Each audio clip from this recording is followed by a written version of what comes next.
সূরাতুল ফাতিহা হচ্ছে কোরআন কারীমের 114 সূরার মধ্যে শ্রেষ্ঠতম সূরা।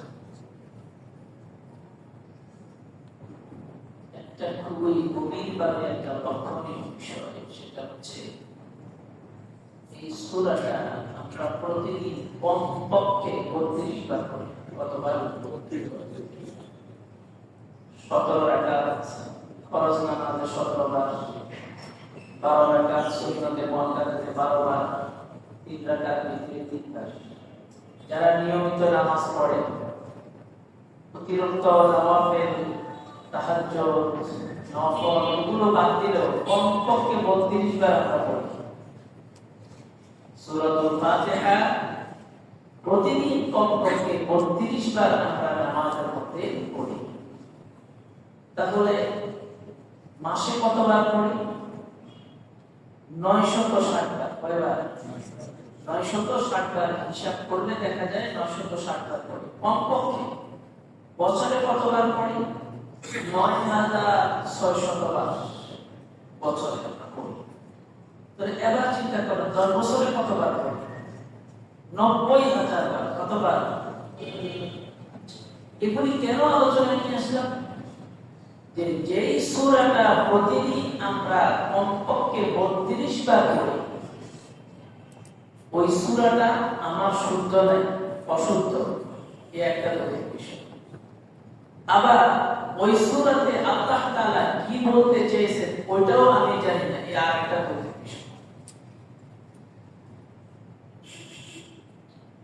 রব শব্দ প্রতিদিন আপনি কমপক্ষে 32 বার পড়েন। রব, আলহামদুলিল্লাহি রাব্বিল আলামিন, এটা আপনি কমপক্ষে প্রতিদিন 32 বার বলেন। শুধু 32 বার না, হিসাব করলে আপনি দাঁড়িয়ে বলেন 32 বার, সুবহান রাব্বিয়াল আযীম, রুকুতে বলেন আপনি 96 বার। তো রব শব্দ প্রতিদিন আপনি এতবার বলেন, কিন্তু রবের প্রতি আপনার যে অনুভূতি, যে আবেগ সৃষ্টি হওয়া দরকার, সেটা সৃষ্টি হয় না। এটা হচ্ছে চিন্তার বিষয়। আমাদের অবস্থাটা কেমন? আমাদের অবস্থাটা এখন কেমন দাঁড়ালো দেখেন। এই সূরাতুল ফাতিহা যখন আপনি নামাজের মধ্যে তেলাওয়াত করা শুরু করেন, তো মুসলিম শরীফের হাদিসের ভিতরে এসেছে যে আপনি আল্লাহ তাআলার সাথে কথোপকথন করেন, আল্লাহ তাআলার সাথে আপনি কথা বলেন। এবার আপনাদেরকে আমি একটা বিষয় বলে দিই। রমাদান মাস আসার আগে এবং রমাদান মাসের মধ্যে আমি চিৎকার চেঁচামেচি করি আপনাদের সাথে যে নামাজের মধ্যে এইভাবে তেলাওয়াত করা যায়। আলহামদুলিল্লাহি রাব্বিল আলামিন আর-রাহমানির রহিম মালিকি ইয়াউমিদ্দিন ইয়্যাকা না'বুদু ওয়া ইয়্যাকা নাস্তাঈন ইহদিনাস সিরাতাল মুস্তাকিম। আপনি আল্লাহর সাথে কথা বলছেন না বাইরে বলছেন? এই বেদাত বাংলাদেশে কে যে চালু করলো আমি এটা আজও বুঝে পাই না। সূরাতুল ফাতিহা আপনি যদি নামাজে আল্লাহ তাআলার সাথে কথা বলে থাকেন, কথোপকথন করে থাকেন, তো আল্লাহর সাথে কথা ধীরে সুস্থে অত্যন্ত গাম্ভীর্য শ্রদ্ধার সাথে হবে, নাকি কোনোভাবে আল্লাহর সাথে উত্তরটা দিয়ে আপনি দৌড়ে চলে যাবেন? কেন চিৎকার চেঁচামেচি করি? এই জন্যই করি যে আল্লাহ পাক রব্বুল আলামিন দেখেন মুসলিম শরীফের হাদিসের ভিতরে এসেছে 766 নম্বর হাদিস।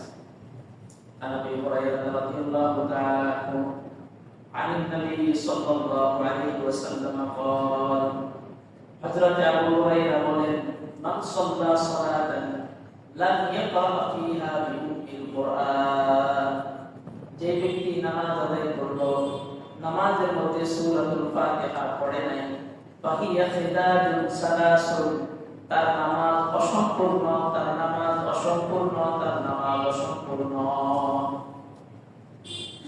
فقيل لأبي هريرة رضي الله تعالى عنه, আবু হুরায়রা রাদিয়াল্লাহু তাআলা কে একজন ব্যক্তি প্রশ্ন করলেন, ইন্না নাকুনু ওয়ারা'আল ইমাম, আমরা তো প্রায় সময় ইমামের পিছনে নামাজ পড়ি, তো ইমামের পিছনে যখন নামাজ পড়ি তখন কি সূরাতুল ফাতিহা পড়বো? আবু হুরায়রাকে প্রশ্ন করা হলো। এখন যে একটা মাসআলা আমরা আলোচনা করব। ওয়াকালা, তিনি বলেন ইকরা ফি নাফসিক, মনে মনে পড়ো। কি বললেন? এইবার আমাদের দেশে সূরাতুল ফাতিহা নামাজের মধ্যে ইমামের পিছনে পড়া না পড়া নিয়ে খেলাছে। তো মুসলিম শরীফের এই হাদিস 766 নম্বর হাদিস, একেবারে সহিহ হাদিস। এই হাদিসে আবু হুরায়রা বলতেছে মনে মনে পড়বে। কিভাবে পড়বে? মনে মনে পড়বে। এইটা নিয়ে আমাদের দেশে তুমুল বিতর্কের কিছু নাই। যেই মতানৈক্যটা সৃষ্টি হয়েছে, সেই মতানৈক্যটার সূক্ষ্ম জায়গাটা হলো ইমাম যখন চুপ থাকে, ইমাম যখন কেরাত প্রকাশ্যে পড়বে, তখন তো ওইদা কুরিয়াল কুরআন ফাসতামিউ লাহু, যখন প্রকাশ্যে পড়বে তখন মনোযোগ দিয়ে শুনবে আর অর্থের দিকে সেই মনোযোগ দিবে। ইমাম যখন অপ্রকাশ্যভাবে পড়ে, তখন কি ইমামের পিছনে পড়বে নাকি পড়বে না, এই বিষয়ে মতামত দোনো পক্ষের হাদিস আছে। যারা বলেন যে ইমামের পিছনে থাকা অবস্থায় সূরা ফাতিহা পড়তে হবে না, তাদেরও হাদিস আছে। যারা বলেন পড়তে হবে, তাদেরও হাদিস আছে। কিন্তু দোনো দিকের হাদিসকে একটু পর্যালোচনা করলে আমার কাছে এতটুকু মনে হয়েছে যে আমি অন্তত এতটুকু বুঝেছি যে যখন ইমাম অপ্রকাশ্যভাবে কেরাত পড়ে, তখন সূরাতুল ফাতিহা পড়বেই ভালো। আবার এটা তো নামে আলাদা বিষয়, যেটা বলি এখানে আলাদা সবার কিছু, এখানে আলাদা সবার কি নাই, কিছুই নেই। এবং ওই আহলে হাদিস নামক, আলহামদুলিল্লাহ, ওখানে কিছু ভাই, কিছু আলেম অনেক ভালো কথা বলেন, অনেক সুন্দর কথা বলেন, কিন্তু যারা ফিতনা করে তাদের থেকে আবার মানা চায়। আর এইভাবে বললে এটা আহলে হাদিস হয়ে যাওয়ার কিছু নেই। যখন ইমামরা মতামত করলো, এখন আপনি যদি যারা পড়তে হবে না বলে তাদের কাতারে আপনি যান, তাহলে আপনি পড়বেন না, খালাস, মতামত কিছু নাই। আর যারা বলেন যে পড়তে হবে, তাদেরকে যদি আপনি ফলো করেন, তাহলে আপনি পড়বেন। ঠেলাঠেলির কোনো বিষয় নেই। কোনো ঠেলাঠেলির বিষয় আছে? কোনো বিষয় নেই। আমি একটা জিনিস নিজে রিয়ালাইজ করে দেখেছি যে যখন আমি কোনো ইমামের পিছনে নামাজ পড়ি, এখানে থাকলে না পড়াই, কোথাও গেলে তো আরেকজনের পিছনে পড়ি, তখন যখন অপ্রকাশ্যভাবে পড়ে ইমাম, তখন আমি যদি সূরাতুল ফাতিহা পড়ি, তো পড়ার মধ্যে থাকলে মনোযোগটা নামাজের মধ্যে বেশি থাকে। আপনারা জিনিসটা বুঝতে পারছেন? পড়ার মধ্যে থাকলে নামাজের মধ্যে মনোযোগটা বেশি থাকে। আর যখন চুপ থাকে, তখন শয়তান কিন্তু মনকে নিয়ে খালি দৌড়াদৌড়ি করতে থাকে। এই জন্য আমি আমার নিজের বিষয় থেকে, আর যেহেতু আমরা হাদিস পড়েছি আবার পড়াই, আমার কাছে এটা, আমার কাছে আবার এটা কোনো আমার ব্যক্তিগত, আমি যতটুকু বুঝেছি এবং আমি যারা পড়ার কথা বলেন তাদেরটাকে আমার বেশি উপযুক্ত মনে হয়েছে এই জায়গাটা। এখানে ঠেলাঠেলির কোনো বিষয় নেই এবং এক পক্ষ আরেক পক্ষকে গোমরা বলার কোনো সুযোগ নাই। ওনারা ভুলের মধ্যে আছে বিষয়, এটা বলার কোনো সুযোগ নেই। সুতরাং এটা সিম্পল একটা বিষয়।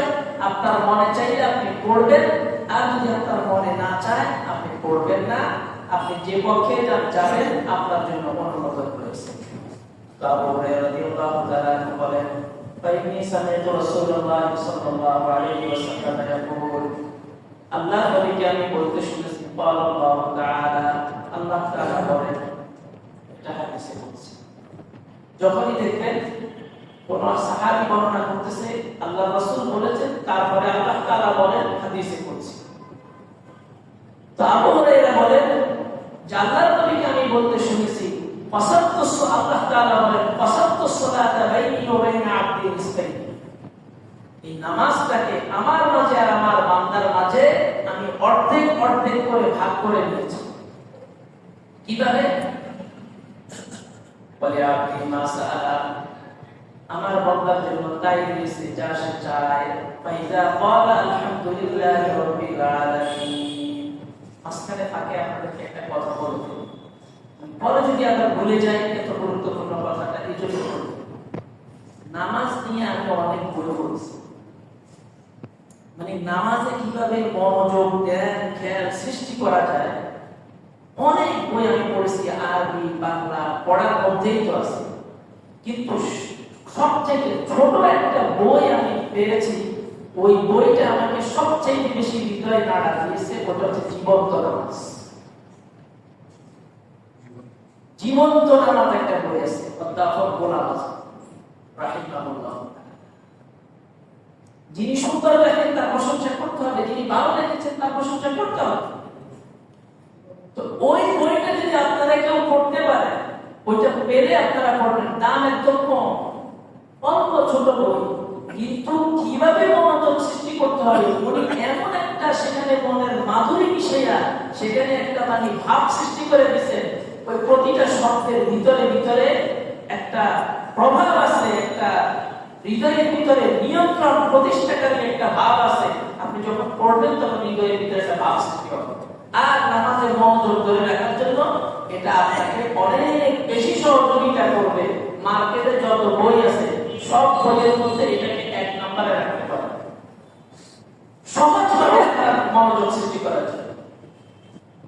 তো আল্লাহ পাক রব্বুল আলামিন বলেন, বান্দা যখন বলে আলহামদুলিল্লাহি রাব্বিল আলামিন, আল্লাহু তাআলা হামিদানি আবদি, তখন আল্লাহ তাআলা বলেন আমার বান্দা আমার প্রশংসা করেছে। ওয়াইদা ক্বালা আর-রাহমানির রহিম, আল্লাহ তাআলা বান্দা যখন বলে আর-রাহমানির রহিম, ক্বালা আল্লাহু তাআলা আসনা আলাইয়া আবদি, আমার বান্দা আমার তারিফ করেছে, আমার গুণগান করেছে। তা আল্লাহর সাথে আমার কথাবার্তা চলতেছে কিনা? চলতেছে না ভাই? কথাবার্তা চলতেছে। এখন এই কথাবার্তা চলা অবস্থাতে আল্লাহ তাআলা উত্তর দিচ্ছেন, আপনি বলতেছেন, আল্লাহ উত্তর দিচ্ছে। কিন্তু এই অবস্থাটাকে যদি আপনি রমাদানের মধ্যে আর কোরআন নাযিলের মাসে আলহামদুলিল্লাহি রাব্বিল আলামিন আর রাহমানির রহিম মালিকি ইয়াউমিদ্দিন ইয়াকা না'বুদু ওয়া ইয়াকা নাস্তাঈন তাড়াতাড়ি করাইতে পারে এত ইনশাআল্লাহ, কে কাকে বোঝাবে? এটা যে কোরআনের সাথে বেয়াদবি, কে কাকে বোঝাবে? আবার তারাবির ইন্টারভিউ নিতে কইতে তারাবির মধ্যে কিভাবে মনে পড়বে ওইভাবে পড়ে। দেখছেন কত তামাশা শুরু হয়ে গেছে।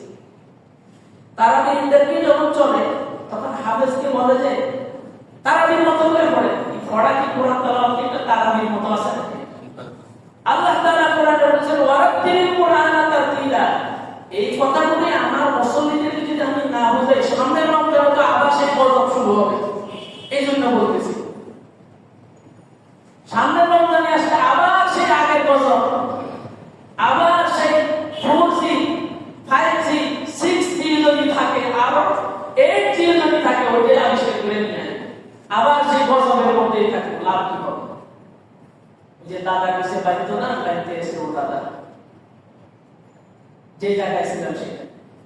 তো আল্লাহ পাক রব্বুল আলামিন আমার প্রত্যেকটা সূরাতুল ফাতিহা যখন পড়তে থাকি, প্রত্যেকটা আয়াতের মধ্যে যখন বান্দা বলে মালিক ইয়াউমিদ্দিন, আল্লাহ বলেন মাজ্জাদানি আবদি, আমার বান্দা আমার বড়ত্ব, আমার শ্রেষ্ঠত্ব, আমার মহত্ব বর্ণনা করেছে। এবং ইয়াকা না'বুদু ওয়া ইয়াকা নাস্তাঈন যখন বলে, তো আল্লাহ তাআলা বলেন হাদা বাইনি ওয়া বাইনা আবদি ওয়াল আবদি মা সালাত, এটা হচ্ছে আমার আর আমার মাঝে, আমার বান্দার মধ্যে ব্যক্তিগত একটা বিষয়। আমার বান্দা যা চাইবে আমি তা তাকে দিয়ে দেব। এইভাবে সূরাতুল ফাতিহা প্রত্যেকটা আয়াত যখন আপনি পড়েন, তখন আল্লাহ তাআলা আপনার প্রত্যেকটা আয়াতের পরবর্তীতে আল্লাহ উত্তর দেন। এই ভাব যখন আপনার ভিতরে আপনি সৃষ্টি করে যখন পড়বেন, তখন নামাজের মধ্যে মনোযোগ সৃষ্টি হবে। এখন আমাদের দুরবস্থা হচ্ছে, না আমাদের সূরাতুল ফাতিহা শুদ্ধ আছে, না আমরা এই বিষয়গুলো জানি। আমাদের অবস্থা হলো ওই ময়না পাখির মতো। ময়না পাখির গল্প শুনছেন? ময়না পাখিকে শিখিয়ে দেওয়া হয়েছে স্লোগান যে শিকারি আসবে, জাল ফেলবে, দানা ছিটাবে, আমরা খাবো না। ময়না পাখিকে শিখিয়ে দেওয়া হয়েছে। ময়না পাখি তার যারা সাংবাদিক আছে তাদেরকে শিখিয়ে দিয়েছে। এবার শিকারি আসলো, আসার পরে জাল ফেললো, দানা ছিটালো, ময়না পাখিরা স্লোগান দিতে শিকারি আসবে, জাল ফেলবে, দানা ছিটাবে, আমরা খাবো না। শিকারি বলছে ওহো, ময়না পাখিগুলো খুব চালাক হয়ে গেছে, এবার চলে গেছে। তো বাচ্চা আবার শিকারীকে জঙ্গলে পাঠানোর পরে যখন শিকারী যখন ময়না পাখি ধরে নিয়ে আসতে পারলো না, তখন বললো যে ময়না পাখি কোথায়? বললো যে ময়না পাখিগুলো খুব চালাক হয়ে গেছে। তারা বলতেছে স্লোগান দিচ্ছে, কি স্লোগান? যে শিকারী আসবে, জাল ফেলবে, দানা ছিটাবে, আমরা খাবো না। বাইরে বোকা, বুঝোস নাই, ময়না পাখির এই কথাটা তো তার মুখে মুখে, এটা তো কলিজা থেকে সে বলে নাই, অন্তর থেকে বলে নাই। তুই আবার যা। আবার আসছে, আসার পরে জাল ফেলছে, দানা ছিটেছে, এবার ময়না পাখি আসছে। শিকারী আসবে, জাল ফেলবে, দানা ছিটাবে, আমরা খাবো না, স্লোগান দিতেছে, খাইতেছে, জালের মধ্যে আটকা পড়তেছে। এবার শিকারীর হাতে ধরা খেয়ে গেছে, ধরা খেয়েও বলে জাল ফেলবে, দানা ছিটাবে, আমরা খাবো না। কি বুঝাইলো? যে আমাদের এই সূরাতুল ফাতিহা পড়াটা মুখে মুখে, দিল থেকে আমরা এখনো পড়তেছি না। দিল থেকে যেদিন থেকে পড়তে পারবো, ওই দিন থেকে রবের সাথে আমার সাথে কি হবে? সম্পর্ক কায়েম হবে। আর ওই নামাজ, যেই নামাজকে জীবন্ত নামাজ বলা হয়েছে, ওই নামাজ আমার ভিতরে পয়দা হবে, ওই নামাজ আমার ভিতরে সৃষ্টি হবে। এই জন্য ইসলামিক যারা আছে, জীবন্ত নামাজ কমপক্ষে 100 বার পড়বে, তারপরে যে ওটার হক আদায় হবে। আর যারা সাধারণ জনগণ আছে, আপনাদের জন্য সেখানে ভাষাটাকে অনেক সহজ করে দেওয়া হয়েছে, আপনিও বুঝবেন। ওটা আপনারা পড়তে পারেন যে কোনো লাইব্রেরিতে গেলে, অথবা অ্যাপস আছে, অ্যাপসে গেলেও আপনি ইসলামিক বইয়ের যে অ্যাপস আছে সেখানে আপনি সেটা খুঁজে পাবেন অনেক সহজে। তো মোবাইল থেকে আপনি নিয়ে নিতে পারবেন। যে ভালো লাগে তার বই নিয়ে নিয়ে পড়বেন, তখন আপনার মেধা, জ্ঞান, হৃদয় সবকিছু উদার হবে, আপনার জ্ঞান সমৃদ্ধ হবে, আর ভালো কিছু আপনি পাবেন।